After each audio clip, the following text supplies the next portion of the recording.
This is for example 21, okay? And I'll go straight to what it's telling us to do or ask for.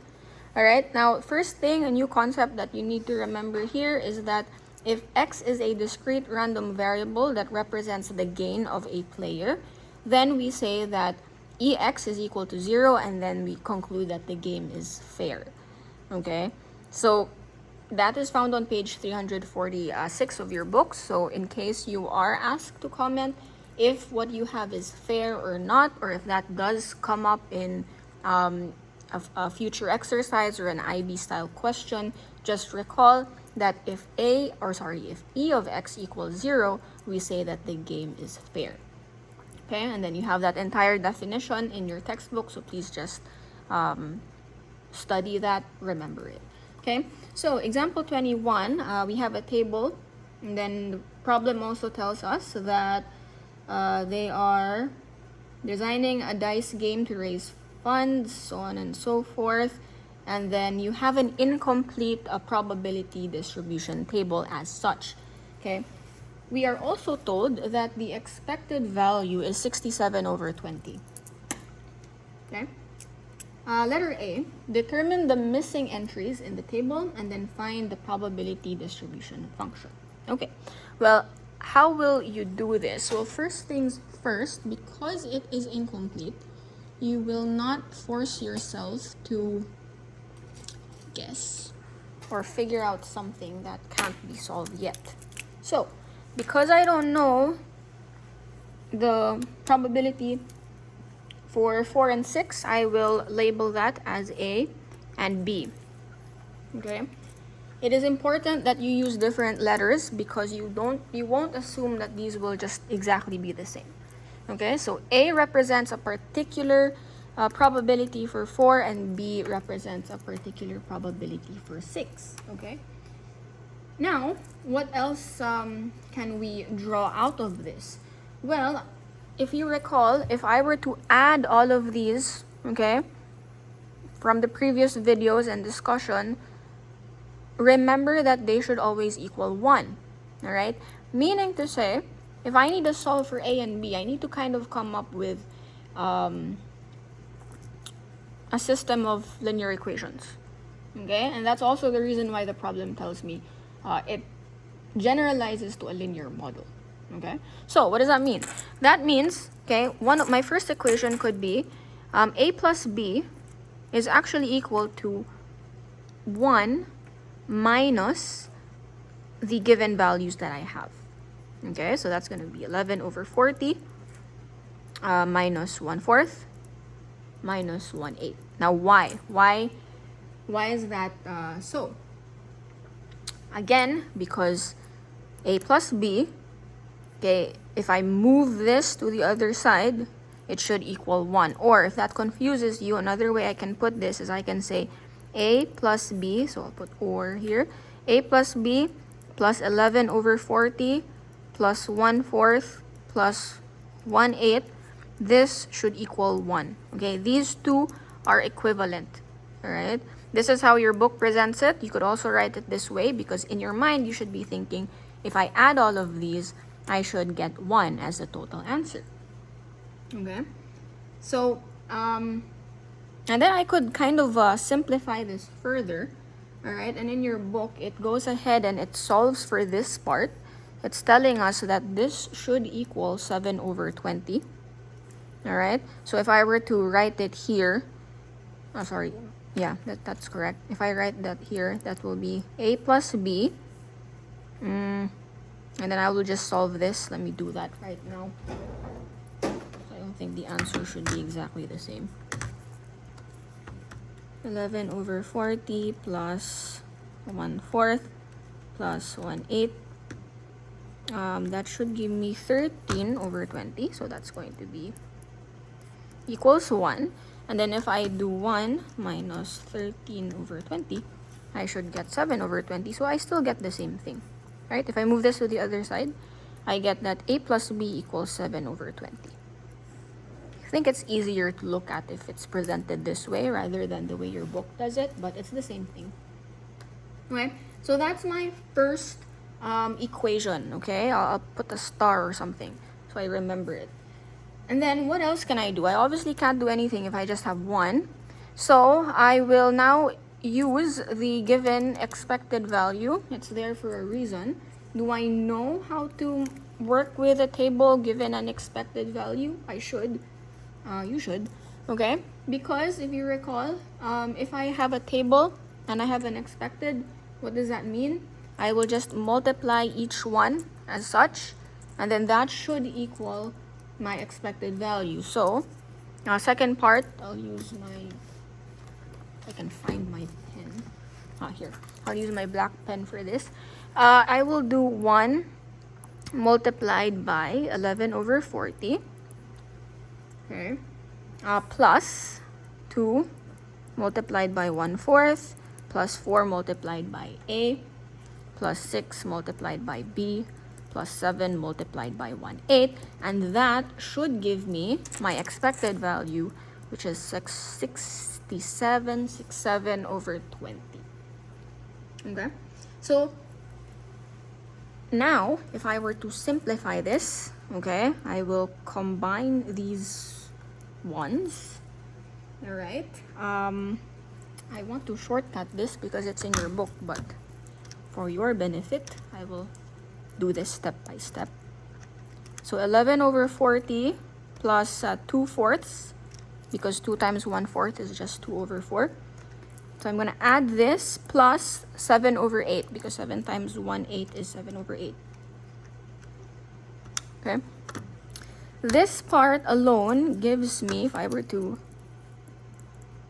just write down my complete solution, this is now simplified to 33 over 20 equals 67 over 20.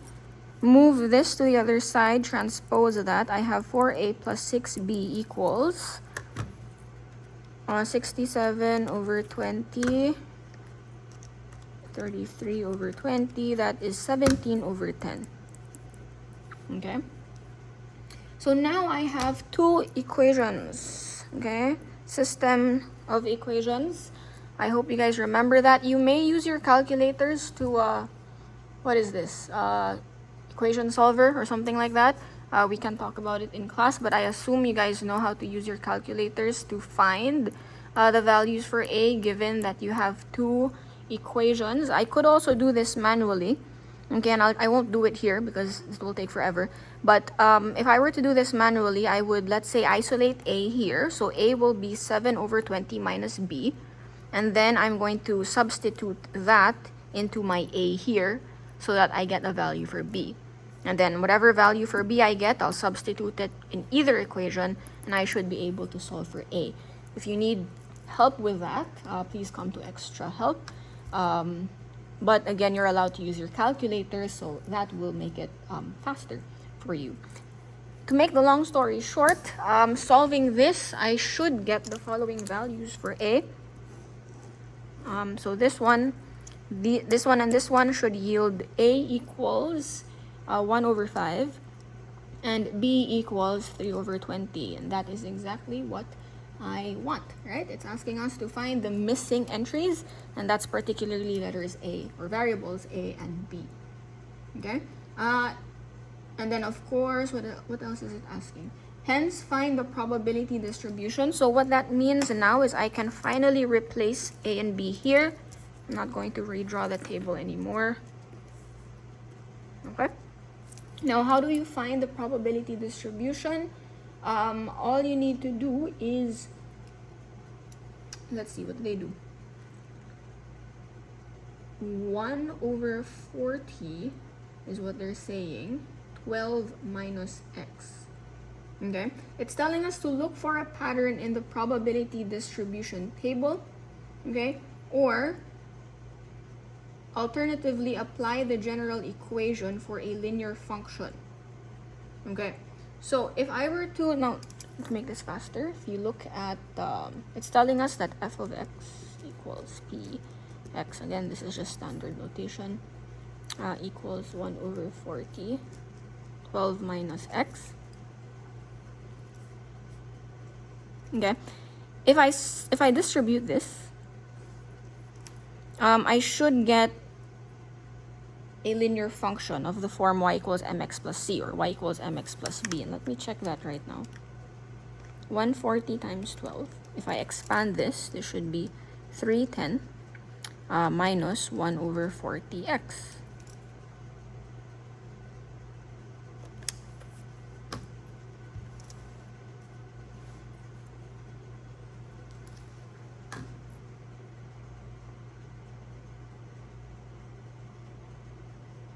Okay, sorry.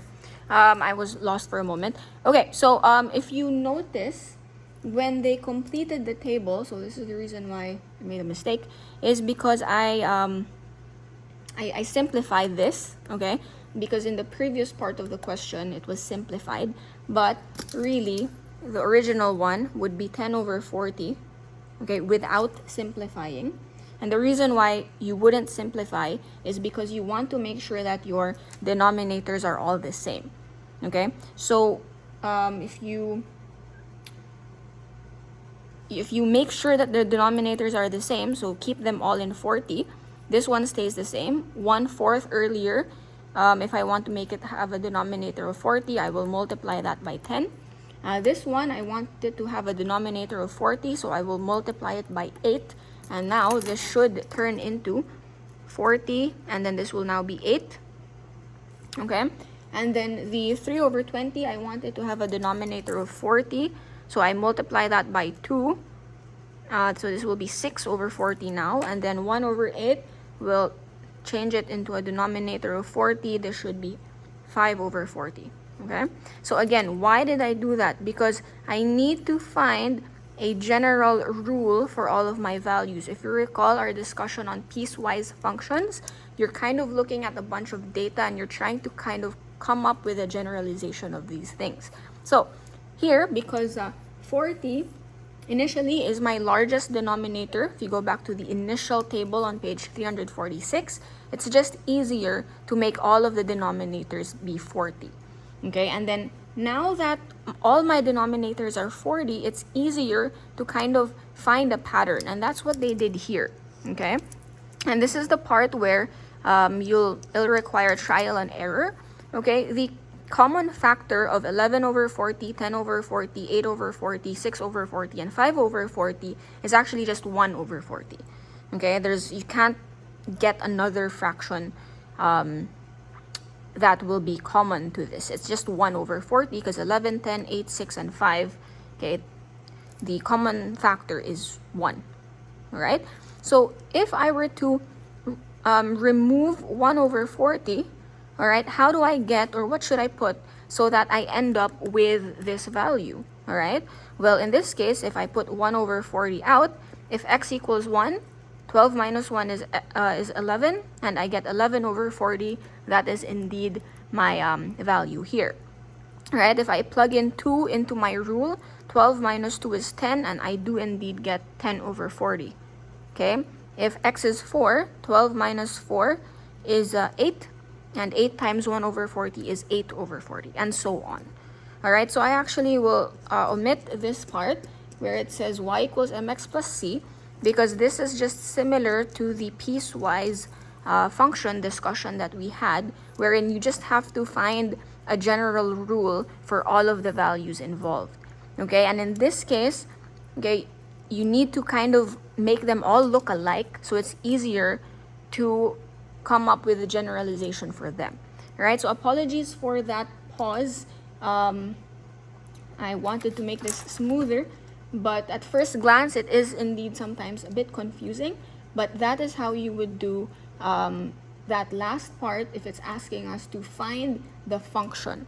All right, so careful there. It's not just asking you to complete a table. It is asking you to find the probability distribution function. So you should end your work with something like this, with a general rule involved. Okay, and then for letter B, I will just discuss that in the next video because this video is also getting long.